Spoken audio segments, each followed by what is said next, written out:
Tabii pandemiden dolayı geçen sene 2020 yılında baya bir fiyatlarda yükselme oldu. Bunun tabii birkaç tane nedeni var. Bir işte pandeminin getirdiği üretim kısıtlığı. Diğerinde vatandaşın ikinci ele olan talebi nedeniyle bu piyasa biraz yükseldi. Şu anda ise biraz daha fiyatlarda gevşeme durumu var.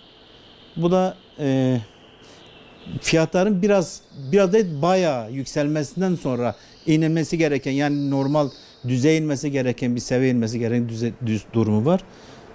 Şu anda fiyatlar gevşek yani, ama şu anda piyasa şu anda çok durgun. Satışlar yok. Biz mesela noterlere bazen gidiyoruz. Bomboş. Eskide sıra bulamazdık. Şimdi noterler bomboş. Müşteri yok.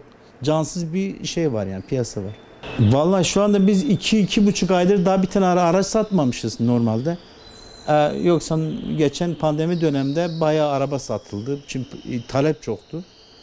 Şu anda talep olmadığı için araba satışlarımız bayağı durgun.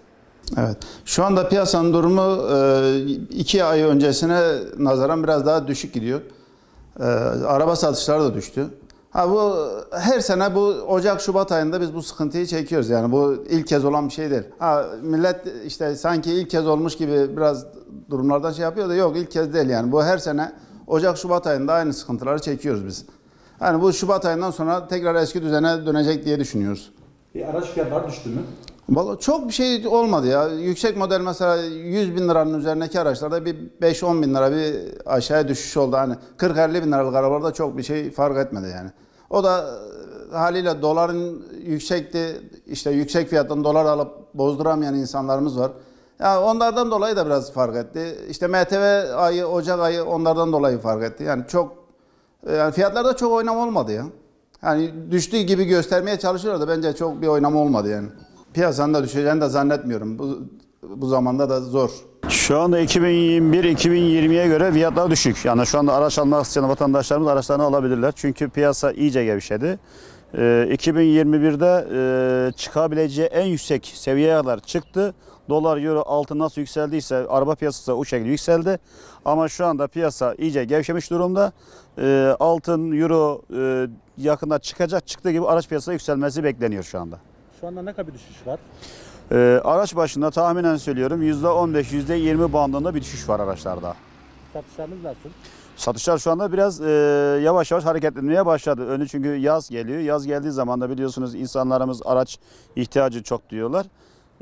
Araç satışlarımız yavaş yavaş hızlanmaya başlıyor. Piyasanın şu anki durumu inanın çok iç açıcı değil, çok kötü durumdayız. Biz esnaf olarak çok zor durumlardayız.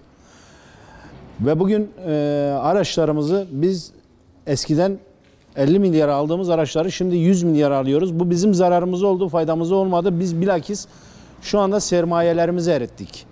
Biz isteriz ki bu malı 50 bin liraya alalım, 51 bin liraya satalım. Bizim için çok daha iyi. Ama şu anda biz kendimiz piyasaya yetişemiyoruz. Aracılar arada berberlik yapıyor, adam araba alıp satıyor, manavlık yapıyor, araba alıp satıyor. Tabii bunlar da piyasayı şişirdi. Onun için şu anda biz inanılmaz bir kriz halindeyiz. Durumumuz bu. İyi değil yani, iç açıcı değil şu anda. Yaklaşık 3 aydır biz daha siftah etmemişik. 3 aydır bir tane araba satmamışık. Yani yüksek model araçlarımız biz almışız 150'ye, şu anda araba satılıyor 130'a. Nasıl satalım biz, nasıl işin içine çıkalım? Buyurun beraber karar verelim. Araçlar piyasa durdu, insanların alım gücü zayıfladı. Dolar, euro aldı başını gidiyor. Adam 8 bin liraya dolar aldı. Şu anda 7 bin lira dolar. Yani bir piyasa belli olsa, altın aldı adam 550 bin liraya. Şimdi 400 bin liraya. Bozdurup da gelip araba almıyor. Bu da bize lanse ediyor yani. Piyasada şu an alım satım yok. Durdu resmen yani. Neden? Neden? Fiyatların çok aşırı çıkmasından, yani anormal bir çıkmasından. Ben bu işi 12-13 yıldır böyle yapıyorum. 12-13 yıl boyunca hiç böyle bir fiyat artışı rastlamadım yani bu piyasada. Bu size nasıl yansıdı? Bize nasıl yansıdı? Kötü yansıdı. Tezgahlarımız sıfıra indi, yani yarıya indi. Yani önceden atıyorum 500 binden Buraya 10 tane araç koyuyorsam şimdi 500 binden 4 tane araç koyuyorum. Tezgahım, vitrinim yarıya indi. Satışlarınızdan nasıl yansıdı? Satışımız şu an yok. Yani tek tük öyle bir esnaf arasında takas, makas öyle şeyler olursa yapıyoruz şu an. Ama genel olarak bir ticaret yok. Şu an seyirde.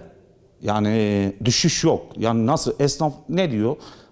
1000 lira da olsa, 500 de olsa ben bu arabam gitsin, 150 de bağlamışsam, 100 de bağlamışsam azına bereket versin diyor esnaf. Esnaf bunu demek zorunda.